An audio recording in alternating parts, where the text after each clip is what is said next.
Tag TV brings you daily news bulletin from India. Breaking news and views from India.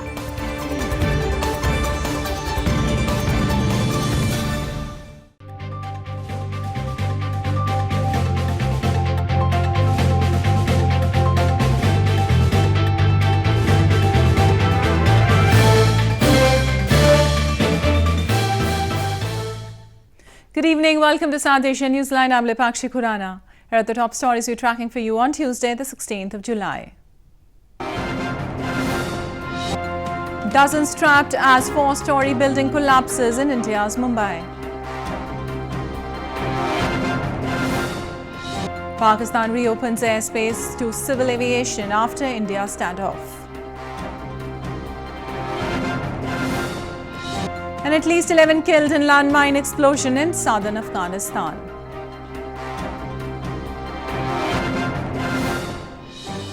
And now for all the details. At least 5 people were killed as a four-story building collapsed in India's western Mumbai city on Tuesday. Rescue operations continued as dozens of people were feared trapped till the last reports came in. A four-story building collapsed in India's financial capital Mumbai on Tuesday, trapping dozens in the rubble and killing at least 4 people. Police, firemen and local residents were assisting with the rescue operations at the site located in a crowded locality of Mumbai's Dongri area. The National Disaster Response Force or NDRF was also called to the site to expedite the rescue efforts while neighboring buildings were evacuated.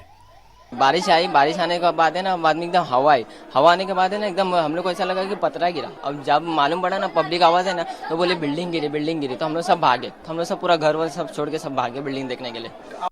कुछ लोगों को बचाया जा चुका है, कुछ बच्चे उसमें हैं, कुछ एक महिला होने की बात आई है, अभी खबर मिली है 1 मिनट पहले कि महिला को भी एक बचाया गया है और ये काम अभी जारी रहेगा जब तक हम लोग ये अकाउंट फॉर न कर लें कि कोई भी वहाँ मिसिंग नहीं है और कोई भी वहाँ survivor nahi.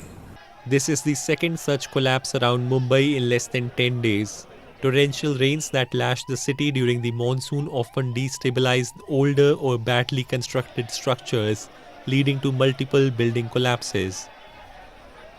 In a huge relief to airline sector, Pakistan has fully reopened its airspace to civilian flights nearly 5 months after it was closed following a standoff with India. Pakistan had closed its airspace in February after India's airstrike on terror camps in Pakistan. The attack was in response to a suicide bombing that killed more than 40 Indian security personnel in India's Jammu and Kashmir and was claimed by a Pakistan-based terror group. Pakistan opened its airspace to civil aviation through and from India on Tuesday, following months of restrictions imposed in the wake of a standoff with neighbouring India. With immediate effect, Pakistan airspace is open for all types of civil traffic on published air traffic service routes, Pakistan Civil Aviation Authority said in a statement. The move by Pakistan, which lies in the middle of a vital aviation corridor, offers a welcome break for international airlines after the restrictions affected hundreds of commercial and cargo flights each day. India's Ministry of Civil Aviation on Twitter said that after the lifting of the notice to airmen, there will be no further restrictions on airspace in either country. Pakistan had closed its airspace in February after India's airstrike on terror camps in Pakistan in response to a deadly terror attack in its security forces by a Pakistani-based terror group in India's Jammu and Kashmir. This later led to a standoff between the two nuclear-armed powers. Both countries carried out aerial attacks over each other's territory and warplanes fought a brief dogfight over the skies in Kashmir region. Moving on, Baloch activists recently held a demonstration in South Korea to raise the issue of Baloch missing persons.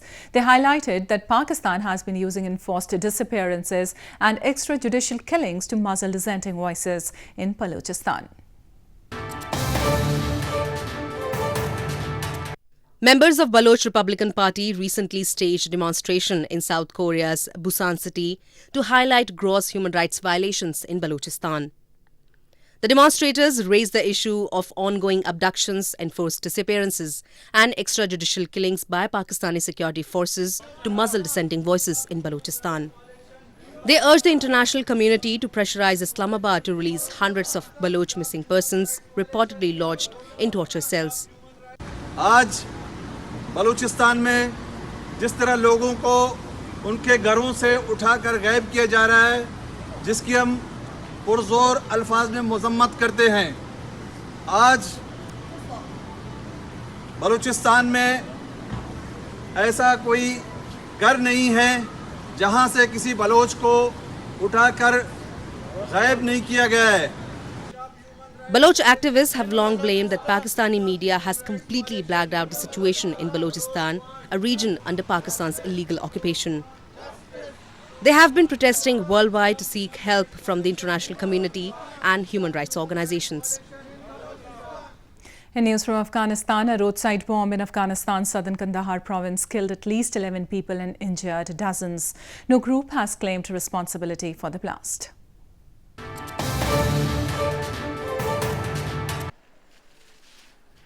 At least 11 pilgrims, including 7 children, were killed and dozens injured on Monday afternoon when their vehicle set off a landmine in southern Afghanistan.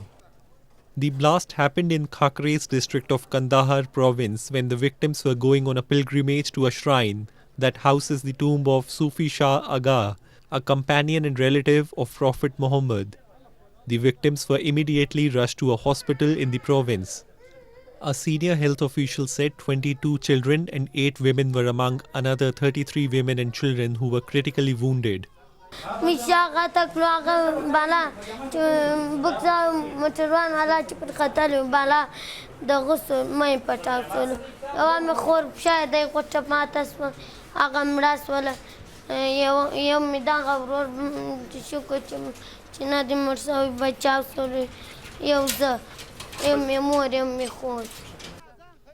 No group has claimed responsibility for the blast.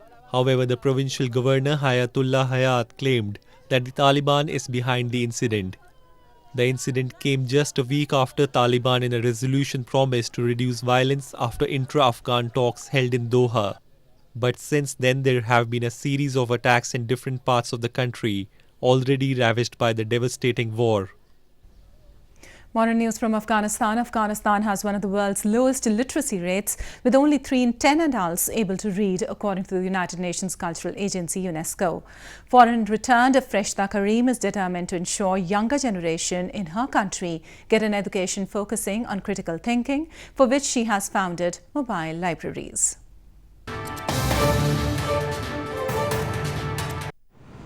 As the big green bus in Afghanistan's capital Kabul opens its doors, joyful children crowd the vehicle and bury their heads into books. They fill the air with their hushed reading voices and stringing together sentences filled with intrigue and adventure. The bus is one of the 2 mobile libraries founded by 27-year-old Afghan woman Freshta Karim. Karim returned to Kabul in September 2017 after getting a master's degree in public policy from Oxford University, and 6 months later set up Charmugs, the non-profit organization that runs the 2 mobile libraries as well as a mobile cinema. امروز که من به کتابخانه که آمدم تمام کتاب‌های قصه را که خواندم و به یک دنیای دیگر رفتم. ما وقت کتاب مطالعه می‌کردیم بسیار خوش می‌شدیم چون کتاب بسیار چیزها به ما یاد می‌دهد و ذهن ما روشن می‌کند.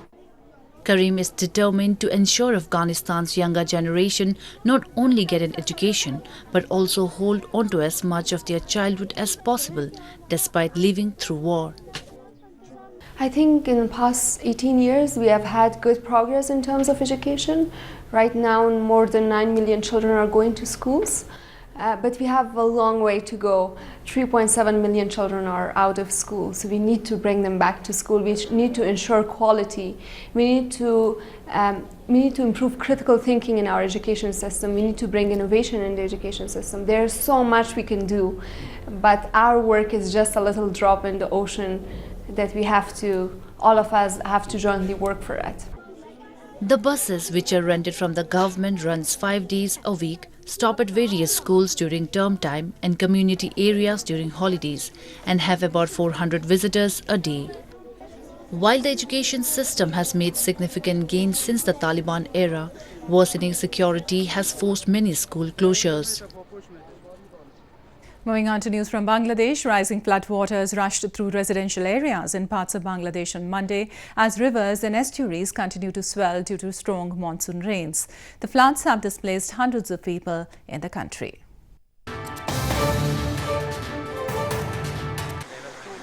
A river in northern Bangladesh has breached its embankment and swept away houses in Bogra district as incessant monsoon rains pounded many parts of South Asia over the weekend. Many villagers sitting on makeshift rafts or standing in knee or waist deep water on Monday were seen trying to recover their belongings. Along with India and Nepal, Bangladesh was lashed by monsoon rain over the weekend, which has claimed dozens of lives and displaced hundreds of thousands of people, according to media reports. বান ভাঙছে চিকরা বানাচ্ছে এই সোলগুলো নিয়ে বাইরে হতে হতে একটা ভাঙি চুরি বানাচ্ছে তলপাক দিয়ে ঘরের ফুল আছে সামনে ফুলের তলপাক দিয়ে গেছে যখন পানি শুকাবে দেখবেন এক মানুষ দাবি গেছে Heavy rains have also affected Bangladesh's overcrowded refugee camps, where thousands of people have been displaced within the Rohingya refugee camps of Cox's Bazar area. Last year, 5 children were killed near Cox's Bazar following heavy monsoon rains. Devotees across India on Tuesday gathered on the banks of River Ganga to take a holy dip and offer prayers on the occasion of Guru Purnima. Strikingly, for the first time after 149 years, a lunar eclipse will coincide with Guru Purnima.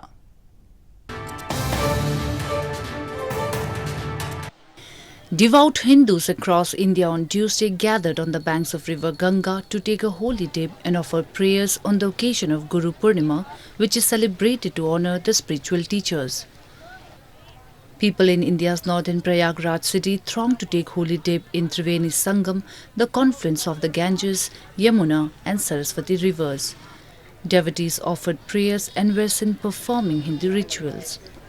आज का दिन बहुत ही बड़ा महत्व है। गुरु पूर्णिमा का बहुत महत्वपूर्ण दिन है। आज के दिन लोग गुरु मंत्र लेते हैं अपने गुरुओं से। आज के दिन लोग अपने गुरु को मनाते हैं।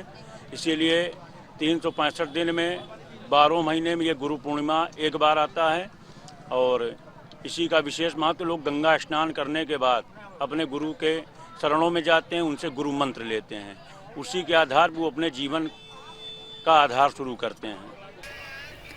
Similar scenes were witnessed in the ancient city of Haridwar, where scores of Hindu devotees gathered on the banks of river Ganga and took a holy dip. Guru Purnima or Vyasa Purnima is celebrated in the Ashad month of the Hindu calendar on the Purnima or the full moon day of the Shukla Paksh or the waxing moon.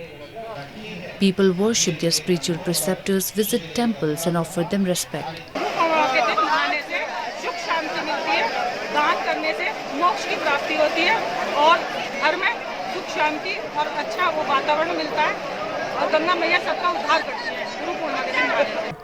This year, the Guru Purnima began on Tuesday and will end on July 17. Strikingly, July 17 will mark the partial lunar eclipse or Chandragrahan in India. For the first time after 149 years, the lunar eclipse will coincide with Guru Purnima. Well, that's the way it was in South Asia this evening. Before we conclude, the top stories once again. Dozens trapped as four-story building collapses in India's Mumbai.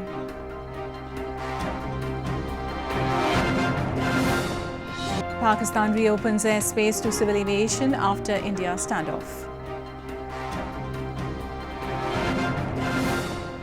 And at least 11 killed in landmine explosion in southern Afghanistan.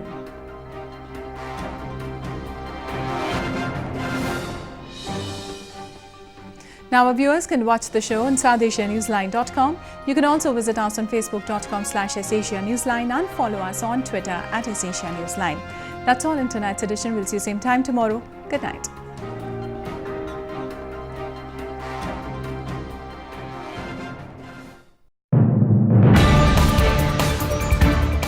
TAG TV brings you daily news bulletin from India. Breaking news and views from India.